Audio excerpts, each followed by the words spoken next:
Okay, so this presentation is on Chapter 9 of Treffpunkt Deutsch, and it comes from the Northern Virginia Community College Extended Learning Institute. So, it'll start out with reflexive pronouns, and you probably already know what reflexive pronouns are. This is just giving you a brief overview of those, and in German, we use reflexive pronouns in a lot of places where you would not use them in English. So, we have Ich habe mich gewaschen. So that means I have, and then literally me, and then the past participle of waschen. And so it's essentially saying I've washed myself. Hat sich rasiert. And in this case, we have he has self razored, or he has shaved, or he shaved. And under that we have wäscht sich die Haare, or die Haare. And one interesting thing is that in English, when we say like we're washing our hair, or he is washing his hair, German actually calls hair the hair. It's just one of those language things. And so we say wäscht sich die Haare. And so we're saying he washes him the hair. And that's how all of these are. You put the reflexive pronoun right after the verb. You don't wait. It doesn't get put anywhere else. You put it right after the verb. And so here we have the accusative ones. We have mich, sich. And here's a better table of what I was just starting to describe. It has the nominative, accusative, and reflexive pronouns. So, where our pronoun is ich, we have the accusative is mich, and the reflexive accusative pronoun is mich, and du is the same way. However, es, and sie, he, she, it, all use sich, which is different, of course, from the accusative, where we'd have ihn for s for s, and sie for sie. So, all those singular ones that aren't first or second person, you use sich. Now, other than that, the only differences between the accusative, the general accusative, and the reflexive pronoun accusative form is the little z right here. So like they would be sich instead of z. And we have for the big Z, sometimes people call them little z, big Z. For the big Z, we have sich as well rather than z. So you should keep those in mind when you're going through these problems, and make sure that you understand the difference between the accusative form itself and the reflexive pronoun and its position in sentences. We'll skip that part. Okay, so using modal verbs with reflexive. So just like regular sentences with modals, the verb comes at the end. The reflexive pronoun immediately follows the modal. Okay, so in our sentence here, it's Ich muss mich morgen früh duschen. And translating that to English, it would say something like, I must take a shower early tomorrow. And our reflexive pronoun would be mich. And how do we know that the reflexive pronoun should be accusative? Well, one giveaway is that you are the direct object here. You're saying I must, and then me, like, because it's yourself, because you're showering yourself. So you're saying I must, and then it's like shower me. And so that makes sense because that is the direct object. That's what you're talking about here. And this is just going over the structure where you have this little helper here, like must, could, should, would. So I have ich muss, and that automatically pushes the infinitive form of the next verb to the end of the sentence. So that's why we have ich muss mich morgen früh duschen. And moving on, reflexive pronouns with dative. So we just looked at one that had a reflexive pronoun with an accusative pronoun. But what do we do when we have reflexive pronouns with dative? So when the reflexive pronoun is the indirect object, you use the dative form. So you can say, Ich kaufe mir ein neues Snowboard. And of course we're saying, I buy myself a new snowboard. And this should be pretty clear why we would choose dative, why we would choose a reflexive dative pronoun here, because the verb is buy, so this is buy, so we're purchasing a new snowboard. And so this part is the direct object, and so this part should be an accusative, but me, you're not buying yourself. It's not I'm buying me. It's you're buying you a new snowboard. And so you are the recipient, you're the indirect object. And so that's why this is mir instead of mich. And I believe we have a table here that looks just like the other table, except this one has some reflexive pronouns that are dative. So let's take a look and just note some differences here. The ich and du are the same. Sie and s all still are sich. So that's just like with the reflexive accusative ones. Sich is for all the singulars here.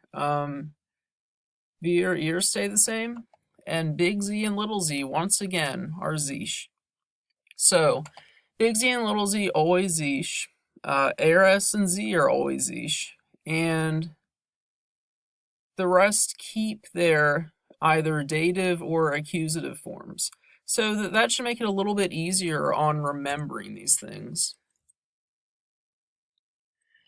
Now, this is another subject that's brief but important. And even in English, we use each other a lot. And so it's saying that in German, you use the reflexive plural to express each other. So in this case, it says, Wie habt ihr euch kennengelernt? And that means, how did you get to know each other? And the formal version of that would be, Wie haben Sie sich kennengelernt?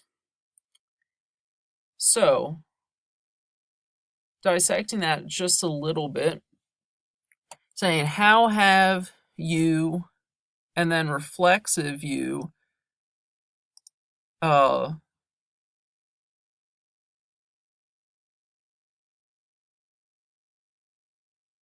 sort of became acquainted, I guess. And then here, wir haben uns in der Schule kennengelernt. And so this is the answer to that question, saying we have us, and that's again dative, reflexive pronoun. Wir haben uns in der Schule kennengelernt. So they're saying we met at school. We met each other at school. So that's just a little thing.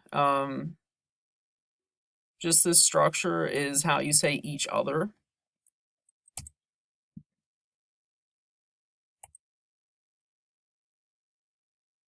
Now, one other important thing here is relative clauses. And relative clauses are used to describe people, places, and things. And so you can say, the man whom you saw at the market is my cousin. And when you say whom, it means it refers back to the man, and that's the antecedent. So that's just the intro to relative clauses and pronouns. And in German, the relative pronoun has to agree with the antecedent in gender and number. Its case depends on its function within the relative clause. So we can say, der Mann, den Sie gesehen haben, ist mein Vetter. Okay, so the man who they've seen is my cousin. And so we say der Mann, comma, and then this is based on the der, and it's actually accusative because it is the direct object of this. It's saying they saw him. And so der Mann changes to den here in this little parenthetical phrase.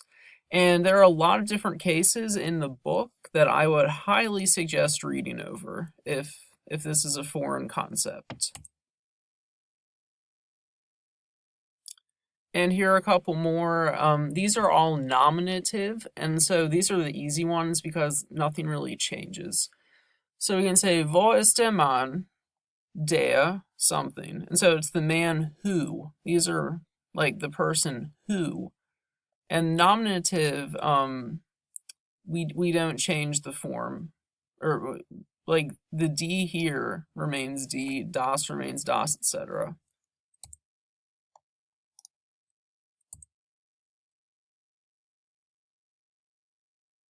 And this is an example of where it gets a little bit trickier. So, wo ist der Mann, den ich hier treffen soll? Saying, where's the man whom I should meet here? And so we're taking the article from man, der, and we're saying, I should meet him here. And so because we're meeting him, that has to be a den here. Because that's accusative. That's the accusative form. And that's why all of these would work, because in accusative, der goes to den.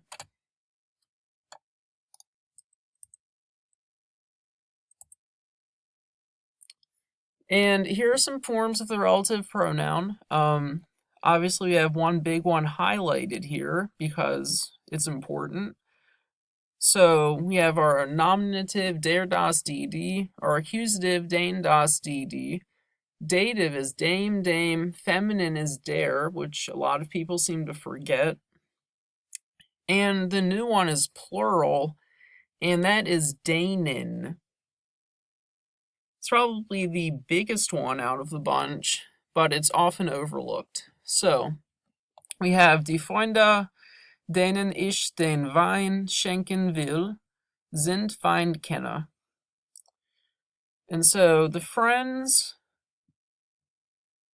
for whom I'd like to give wine are wine experts. Okay. So end nouns that take n or en. Now this is a pretty small subject. It's just covering stuff just to give you a larger feel for the whole language. And the n nouns is just a group of masculine nouns who take n or en in all cases except for nominative singular. So yeah, ich habe einen Studenten ein Zimmer gemietet. And as you can see, we add on an en to student because it's not nominative singular, der Student. But in accusative, we tack on an n or en. And this is just a list of words. We have three other ones here. We have athlete, Mensch, Nachbar, so athlete, person, neighbor. And there are some methods to predict genders. I'm not going to go over those, but it can be useful if you're struggling with German composition. And just briefly, some German sounds. When we have a Z, it sounds like ts, like der Zug. It sounds like you have a TS that starts the word off. And when you have an SP or ST, it sounds kind of like a sh, like you have spät for late, or Stuhl for chair. And that is all the time we have now. Thank